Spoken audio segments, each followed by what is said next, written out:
question at hand. Now, when we try to answer this question of why God allows suffering, we're basically guessing at the mind of God. Now, we're only human. God is infinitely greater than us. That means, I think, we need to approach this with a mindset of humility. And as a result of the difference between our position and God's, we're unlikely to be able to understand the reason for every single instance of suffering. God hasn't made everything known to us. But I hope that by thinking about this, we can make some progress in grasping some of the reasons for why God allows suffering to happen. So I do think this is still a worthwhile task. I'll be later coming back to the issue of whether we can know God's reasons for permitting suffering. So just a few further comments before we kind of get started properly. Firstly, I'm going to be giving several possible reasons for why God might allow suffering. I don't think that these reasons are kind of sufficient to explain every single instance of suffering. So some reasons might explain why God allows this case of suffering, another reason might explain why God allows this case. So they're kind of, you should take them together. But then even beyond that, we might not be able to explain every single instance of suffering, even together. And then in terms of relation to the Bible, I think the Bible does give us some indication of why God allows suffering. It doesn't tell us why every case of suffering happens. It does give us some help. But some of you here who might not be Christians, you're not likely to believe that the Bible is true. And so for the purposes of this presentation, I won't be kind of primarily drawing my arguments from the Bible. I'll be trying to give reasons that you can accept, even if you don't accept the Bible. I'll be using some of the bits of the Bible, though, to kind of illustrate what I'm saying. And finally, I won't mostly not be looking at individual cases of suffering. I'm not going to be looking at why the Holocaust occurred, or why earthquakes happen, or anything like that. Instead, I want to give more general reasons for why God might allow suffering to occur. Okay, so with that out of the way, we can kind of get started properly. So, I want to look at three possible reasons for why God might allow suffering. So, I call these reasons free will, virtue making, and higher goods. As I said before, I don't think that any of these can explain why every single case of suffering happens. But I hope that you'll agree that together, a large part of suffering at least, which seems to count against God's existence, can be explained. So let's start with free will. So to think about free will, imagine two worlds. One of them has perfect robots, and the other one has imperfect humans. It's like our world. Now, the robot world, it looks kind of like our world, but everyone's a robot. But they're perfect robots, so everything always goes great, so that's nice. But, of course, no one makes any choices, they're just programmed. It's like they're puppets on strings. Now, conversely, in the human world, people get to choose what to do. This is what we call free will. They can do right, or they can do wrong. And sometimes they do right, and that's great, but other times they do bad things as well. And so that means that the world's imperfect. There's a mix of good and bad. Now the question is, which world is better? My instinct is that the human world is better, and I think that might be yours as well. Now, if that's right, then God might choose to give us free will, even though it would result in things going wrong, because He wants us to be more like the human world, and less like the robot world where there's no choice. So this raises the question, if the human world really is better, why? What is it about free will that's important? So I think there's three reasons for this. Firstly, free will is a good thing for us. As humans with free will, it lets us influence the outcome of the world. There's one thing I find so frustrating, and maybe some of you can empathise with this, is when I'm running late to something, which unfortunately frequently I find myself doing, and I'm on a bus or a train or some sort of public transport, and we get stuck in a queue or something, and I know that there's nothing I can do to make the bus go faster or the train go faster. I'm completely impotent. And that's a really frustrating feeling because we can't influence the way things happen. And it's good for us to have free will because we can influence what happens in the world. The way the world goes is partly down to the decisions that we make. So that's why the free will is a good thing for us. Secondly, and more importantly, free will lets us make moral choices. we can choose between right and wrong. So going back to robot world, suppose that I programmed the robots up to give to charity. Would they be doing a great moral thing by giving to charity? I don't think so. They have no choice in the matter. It's when you choose to give of your own accord that you do something good. In the same way, God might give us free will, such that we can make morally right decisions, gives us the opportunity to make moral choices. And finally, and more importantly still, free will makes love possible. How could we program the robots of robot worlds to love others? We couldn't. Sure, we could get them to act as if they loved one another, caring for each other and so on. But loving someone is a choice. And would you want to be loved by someone in robot worlds? Kind of pretend love? No, of course you wouldn't, because you know that it would be fake. It's the same with us. We need that free choice to be able to love others and to love God. So God gave us the choice of whether to do so or not. So I think there are three things there that make free will valuable. Why God would want to allow us to make choices. But in giving us free will, God opens up the possibility that we might choose to do wrong. And in fact, as we know, we all do things wrong. So there's human-caused evil in the world.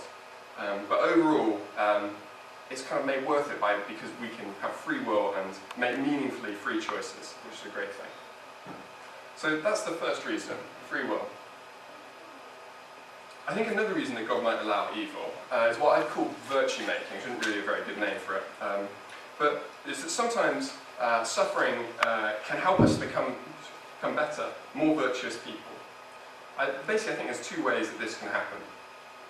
So firstly, difficulty and suffering present us with the opportunity to respond rightly. Think of a time when you've been mistreated, perhaps by a friend, or a family member, or a co-worker. You've got a few options. You can forgive them, or you can kind of seethe and hold a grudge, or perhaps you can even seek revenge. Now, of course, we know that the right thing to do is to forgive them. The episode might be painful for you, might be really difficult to forgive. But the opportunity, that suffering that happens, gives you an opportunity to develop the virtue of forgiveness. Or think of a time when someone you know has been going through suffering. You might choose to ignore them and avoid them. It's kind of awkward. Or perhaps you'll choose to listen to them, to offer advice and comfort. If you do that, you develop the virtue of compassion. So in both of these cases, you've developed a virtue. You become more Christ-like because of suffering, either your own suffering or someone else's. And other types of suffering can cause other virtues. Now, Christians have a fancy word for this, called it sanctification. It's the process by which we become better, more virtuous, more Christ-like people. Suffering can help us to become more sanctified. Now, you might say, well, why doesn't God just create a world where we're born full of compassion, full of virtue? I think the answer to this is that God doesn't want a perfectly pre-programmed robot, pre-sanctified off the assembly line. He wants someone who's come up against temptation and difficulty and has developed good godly traits in response. Think about it. Who would you rather spend time with? A perfect robot who's never done anything wrong because he's programmed that way? Or someone who's gone through genuine difficulty and become kinder and gentler and more compassionate as a result? And this relates back to our free will discussion. We can only become virtuous if we choose to practice virtues, rather than if we're pre-programmed to be virtuous. Another way to think about it is with the analogy of a parent. Here's a quote from the philosopher John Hill. It's kind of helpful. He says, "Men are not to be thought of on the analogy of animal pets whose life is to be made as agreeable as possible, but rather on the analogy of human children who are to grow to adulthood in an environment whose purpose is not immediate pleasure, but the realizing of the most valuable potential of human personality." So it's quite a wordy sentence, but he's saying we want children to grow up and to become adults, developing their most valuable kind of potentials. And part of the way that happens, it isn't through kind of being in a constant state of happiness and pleasure, but rather it's through going through suffering and coming up against difficulty. So the first way that suffering can in fact help us to become more virtuous is in this sort of way, by giving us a chance to become more compassionate and forgiving. But secondly, suffering can help bring us to faith in God. Now, to understand this reason that God might have for allowing suffering, we need a little bit of background on the Christian view of the relationship between God and man. So if some of you here who are Christians, this will probably be familiar to you, but for any of you who aren't, I'll just go through this quickly. So Christians believe that all people have done wrong in their life. Because we've all done wrong, we put a barrier between us and God, because we've done things that are wrong, but He's perfect. And that means we're separated from Him. And moreover, because we've done wrong, we deserve punishment. There needs to be a punishment paid for the wrong that we've done. But amazingly, God sent His own Son, Jesus Christ, down to be punished in our place. And He did that by dying on the cross. And now we can take up this free opportunity of grace from God. He says to us, come, have this opportunity, have this free gift of grace. Take Jesus' death on the cross, and that wipes clean everything that you've done. But He doesn't force us to take this. Some people don't take this free offer of grace. But suffering can help bring us back to faith in God, or strengthen our faith in Him if we're already believers. That means that God might allow suffering to encourage us back to Him without forcing us. And this can happen, I think, in several ways. So firstly, the prospect of death and of others dying helps us to focus on eternal matters. You might have heard that phrase, there are no atheists in foxholes. That comes from World War I and World War II, where the foxholes were holes that opened up in no man's land between two trenches. Incredibly dangerous place things. And sometimes for one reason or another, men get stuck there. We look more towards the next world of foxholes because it can help us to realise that this world is temporary, and thereby strengthening our faith by reminding us that God and our relationship with God is eternal. And thirdly, when we see the suffering that we cause and that others cause to other humans, we recognise our natural tendency to do wrong.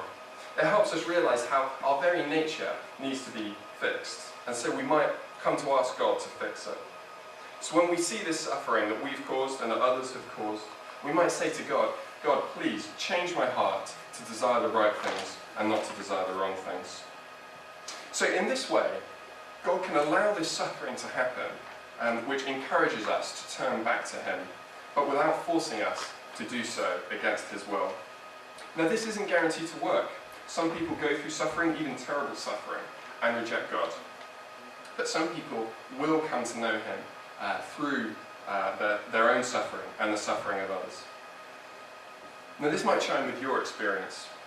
I know that for me, and it might be true for some of you, that sometimes I look back at a time of suffering and I think, actually that was a really good time for me. That was a time when my faith was strengthened and I was able to become more compassionate. Now, if there are times like that when we see how suffering actually had a really positive impact for us, there must also be lots of times when we don't even recognise the positive impact of suffering on us. Paul, who's one of the early Christians, one of the writers of the New Testament, he gets at this idea in his letter to the church in Rome, where he writes the following. He says, "We rejoice in our sufferings, knowing that suffering produces endurance, and endurance produces character, and character produces hope, and hope does not put us to shame." So, as Paul says, suffering can develop these virtues in us: endurance, character, hope. Paul even says these things are so good that he can rejoice in his sufferings. And so God might allow us to suffer so that we might develop godly traits and to help bring us back to Him. So we've looked at these first two reasons: free will, that free will is really valuable, but it might cause suffering to happen, and then virtue making, that through suffering we can become more compassionate, kinder, and closer to God. Let's look at this last one now, which I call higher goods. Again, really not a very good name.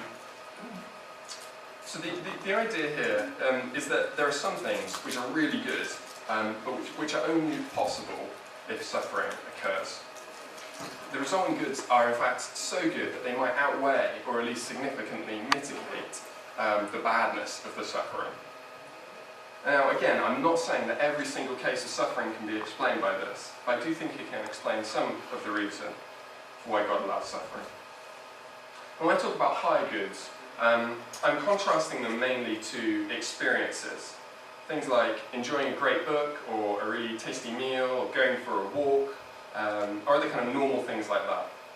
Now those things really are good. When we go, excuse me, when we read a great book, that is a good thing, we really enjoy it. But there are some good things which are kind of even more good than that. They're on kind of on another plane of goodness, another level. There are quite a lot, I think, that we could list, but I'll go through just a few now. So firstly, it's a great good to help other people who are going through suffering. Suppose that a friend of yours is having a tough time. He's just lost his job and he's worried about money. You go over and you comfort him. Perhaps you give him some money or lend him some money. There are quite a good few things that happen in this instance. The most obvious one is that it's a good thing for him, in the sense that he doesn't have to worry about money, at least as much, and he's being comforted. So that's kind of clear. But it's also a wonderful thing to have someone care about you. I think most people here, most of you will know that feeling of being kind of positively moved from when someone has sacrificed for you. And that's a really wonderful feeling, that someone really cares about you. So that's another good thing that could come from this situation. But it's a good thing for you too. When you went and helped your friend, that you were able to help a friend in need. This chimes with a biblical idea. Jesus said that it is more blessed to give than receive. When you help your friend who's out of work, sure, it's good for him, but it's good for you too. I think we recognise this ourselves. We recognise that we're pleased when we're able to be of use. And finally, your friend can show gratitude to you for your help, and that too is a good thing. It's a good thing to be appreciated for the right reasons. So lots of good things that I'm calling higher goods, came out of this situation, but that was only possible because of the existence of suffering in the first place, of your friend losing his job. It's only because of that the goods of having someone care for you, of being able to help others, of being able to show gratitude were possible. There's a second set of goods which come out of suffering as well. Things like courage, heroism, and compassion. For example, when you're faced with difficulties in your life, you can give up, or you can show courage and keep going. When you're faced with danger, you can cower away, or you can be heroic. When you see a person suffering, you can walk on by, or you can be compassionate and help them. Instances of courage, heroism, and compassion are higher goods. It's a great thing when they happen, and we rightly applaud those occasions. But as with helping others, they can only occur with suffering and difficulty in the world. There's no courage without pain and opposition. There's no heroism without danger. There's no compassion without suffering. Now, these goods aren't so good as that they might justify limitless suffering. But God doesn't give us limitless suffering.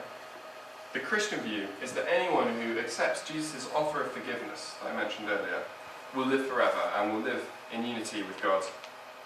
From the perspective of eternity, this life is really quite brief. This is a theme in the Bible. In the New Testament, Paul, one of the early Christian writers, writes that our light and momentary troubles are achieving for us an eternal glory that far outweighs them all. This is a man who's been put in prison and been persecuted. He describes his troubles as a light and momentary when you compare them to the eternity with God.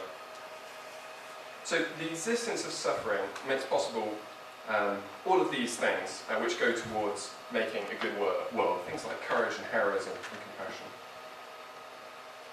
And I think there are, when we look over these three things, we can kind of see how they would allow God, or justify God, where God might have reason to allow suffering to happen. We have free will, that free will allows us to make moral decisions, to love others, but it runs the risk that we might do wrong. Virtue making, that by us suffering and seeing the suffering of others, we might become more virtuous and more Christ-like. and higher goods, that the existence of suffering makes possible things like compassion and courage and helping friends and gratitude, things which are only possible with the existence of suffering. Now, there are even more possible reasons for God allowing suffering that I've not had time to get into. So, for example, perhaps God has a general policy of non-intervention in the world. So he just normally doesn't intervene. The idea is this, is our world is only possible to live in because it obeys certain laws. So if I drop my wallet, it falls. Because of the law of gravity. And that makes, these sorts of laws make the world possible to live in. If God was intervening all the time, the world wouldn't be run on laws and be really difficult for us to live in. So that might be one reason why God doesn't intervene as much as he might. Or perhaps God allows suffering as a punishment. Again, I'm not saying that this by any means explains all cases of suffering, but it might explain some. And finally, in the Christian view, evil existing in the world made possible the death of Jesus on the cross to save us from our sins. There's a great quote on this by a guy called Alvin Plantinga, who is, in my view, the greatest living Christian philosopher. He says, it's quite long, so I'll try and skip through some of it.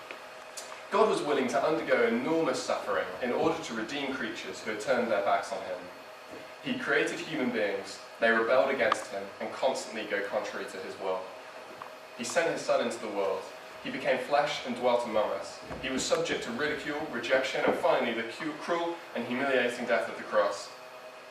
Horrifying as that is, Jesus, the Word, the Son of God, suffered something vastly more horrifying: abandonment by God, exclusion from his love and affection.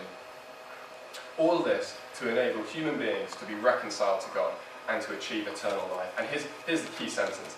This overwhelming display of love and mercy is not merely the greatest story ever told, it's the greatest story that ever could be told. What Plantinga is saying here is that story of sin and rebellion, followed by sacrifice and what Christians call atonement, becoming right with God again, is such a good story that any really good possible world that we could imagine would have this in it. But that story clearly involves sin and us turning against God and thus suffering. But again, these possibilities are just a few further possibilities for why God might allow suffering to occur. So we've been looking at these three different reasons that God might have for permitting suffering. And as I alluded to earlier, there are even more possible reasons that we might imagine. But some of you might have in mind a particular instance of suffering, which the reasons that we've looked at don't really speak to. You may be thinking, Tom, what about children suffering? How can God possibly allow that? We might look at an instance of suffering like that, a child going through terrible pain, and we might say, I can't think of any reason for why God would allow this. The question I want to pose is, does the fact that we can't think of any reason mean that there is no reason for God allowing it? Take an analogy. In the Midwest of the United States, there are apparently tiny flies which the locals call no-see-ums. And they call them that because you no-see them. And so they're really, really minuscule flies. You can't see them with the human eye. Now suppose I went into a house in the Midwest. I opened up the front doors, I went in, and then I looked around, and I confidently announced, there are no no-see-ums in here. Well, would I be able to justifiably say that? Well, clearly not, because if there were some no-see-ums in there, I still wouldn't be able to see them. So the fact that I can't see any no-see-ums isn't any evidence that there aren't any. Now, something similar, I think, is true with us, God, and his reasons for permitting suffering. I mentioned at the beginning that we need to have humility when we approach this question. Would we expect to know all of God's reasons for permitting suffering? Do we know all of the reasons when looking at a particular case of suffering? I don't think we do. I think there's quite a bit that we might be missing. So firstly, there might be some good results from the suffering, but it's too distant from us, or it's too far into the future for us to be able to see. Secondly, perhaps in order to avoid suffering, God would have had to allow greater suffering elsewhere, but we don't know that, we're not aware of that. And thirdly, perhaps some good happens as a result of the suffering, which we don't even recognise as a moral good. So much higher are God's ways than our ways. So when we can't see an explanation for a case of suffering, does that mean there is none? No, I don't think so. Just as when you look in a house in the Midwest and you don't see any no-seeums, that doesn't mean there are none. In the same way, if there are good reasons for God allowing suffering, you wouldn't necessarily expect that you would be able to see them. Our relationship with God is much like the relationship of a 1-month baby and her mother.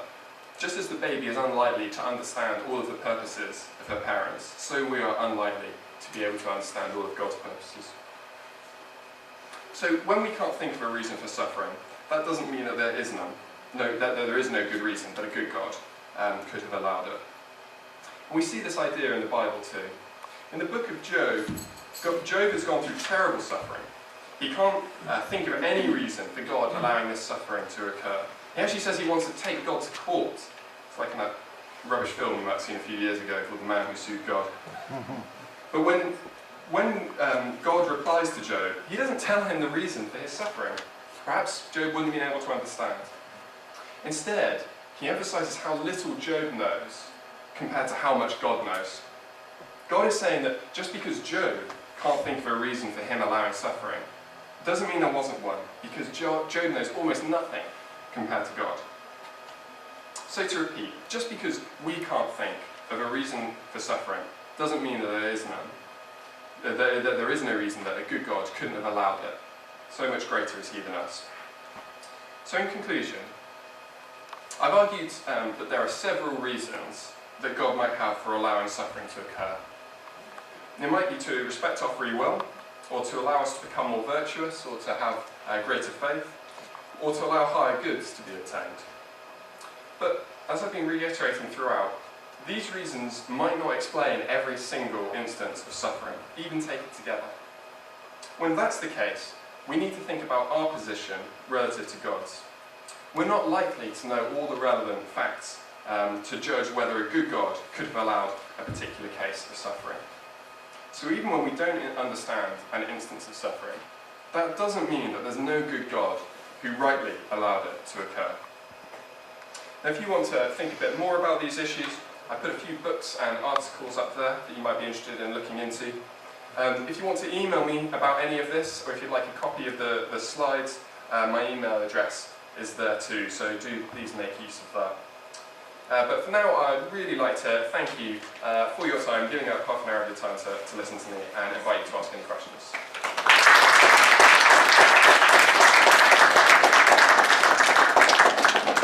At this time, I think I'd like to thank Tom, and if you feel that you'd like to ask some questions here, there's still the opportunity in the sanctuary to ask questions from Tom there as well. So, but if you're shy and you really want to do it here, that's fine as well. So if there's any questions anybody would like to ask Tom now, you can. Otherwise, you can go to the sanctuary and you'll have the opportunity there as well to ask questions. Thank you. And that, so you need a dialogue where God's talking with the devil and letting the devil... So for those of you who might not have read Job or not read it in a while, the devil comes to God and says, who among all the humans really worships you? And God says, oh, Job. And the devil says, well, let me kind of make him go through a lot of suffering, and then we'll see. And God allows it. It's a good point. It's in one sense a slightly strange passage, but especially when you read it for the first time. I think, in one sense, it underlines the point I was making about not knowing all of God's reasons for suffering, because Job doesn't know that's happening. He kind of almost couldn't have imagined that was happening. Now, why God allows this to happen, maybe a little bit difficult to say, but what it does make clear is that God's reason is so much above Job, he couldn't possibly have known. I guess what is notable about it, though, is though Job does go through a lot of suffering, he does turn back to God at the end of the book. And so I suppose to that extent, it perhaps is something which was kind of good for his faith. That links into the virtue-making point I was making earlier. But you're right. It's kind of an interesting proposition. Any other questions? Tom, what's your take on this response to suffering? that someone was speaking to a snake in a garden and then it's an airport. That's why there's this much suffering in the world. Yeah. So, I mean, I think, you know, anyone who takes the Bible seriously has to say that that's kind of the cause of suffering, the main cause of suffering in the world. I guess the question which, you know, a non-Christian or your non-Christian friend might say is, well, why did God make the world such that there would be a talking snake which would tempt Adam, and that Adam would choose to bite the fruit, or Eve would choose. And so I guess there's that kind of bigger question, which the Bible doesn't, I think, give us any particular clear answer to why God set up the world that way. And so I think that's why you kind of need these other sorts of reasons to kind of think about that. Because at the end of Job is then much richer and more children than there, but it doesn't always end up like that, does it? That's a sadness. That looks a good end to a story, but in fact that isn't always the end of the story, is it? No, until we reach the new earth. Exactly, that's exactly what I was going to say. Yeah. Job's riches, you know, Job's with the Lord now, and I bet all of his riches now look like rags compared to what he has now. So yeah, you're right. Some people go through suffering their whole life and then they die, and that's, you know, really sad. But if they accept Jesus' offer of forgiveness, then they're repaid a million times over in the next life.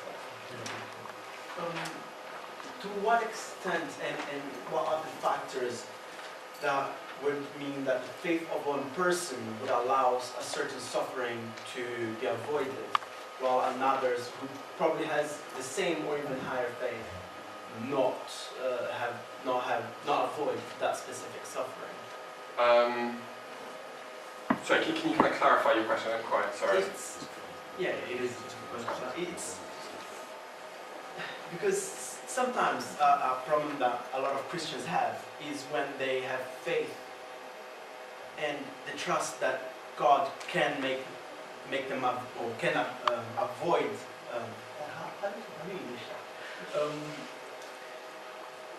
When God takes away that suffering, just as Jesus was asking in the Mount of Olives, he prayed that that cup be taken away from him. Now, we understand that Jesus had to go through that so that we might be saved. But in everyday life, what exactly, or what would the Bible say? A suffering that we have to go through, that faith is not enough to help us avoid it. So yeah, I guess even the most faithful people still go through lots of suffering. But Job's a good example. Job is really faithful at the beginning of the story. Yes, exactly. Some of the martyrs died at the stake. Yeah, exactly. So by no means, I mean, all over the Bible, particularly in the New Testament, we're promised, Christians are promised suffering, basically. They're promised, it's not going to be all easy by any means, quite the opposite. So I suppose, yeah, it's not that by having lots of faith that we can avoid suffering, but you know, I think God wouldn't give us wouldn't give a believer so much suffering that it would he would be unable to hang on to his faith, if you see what I mean. God promises, if you read the book of Hebrews, God promises that he holds on to believers. Does that kind of answer your question? I think there was just one last question, was it? And then we'll stop there. Great. I guess mine is more of a comment against an Christian. I really enjoyed Satan's dialogue with God. I think in a situation like this, the question is always, why does God allow suffering? But there's another agent, and it's Satan. And Satan also has a free will. The whole reason that there's sin is because Satan has free will. And it was through him that sin came into the world. Adam and Eve had a choice, sure, but Satan was the king of choice. Yeah. And through that, Satan is also causing mayhem in heaven on earth. And I think has a grin when people blame God for it. Because everything was attributable to God. But God never wanted this. This was never God's plan. Yeah, I'd agree. I think I definitely agree with with all of that, but I guess it's still worth remembering that God is sovereign over Satan, and so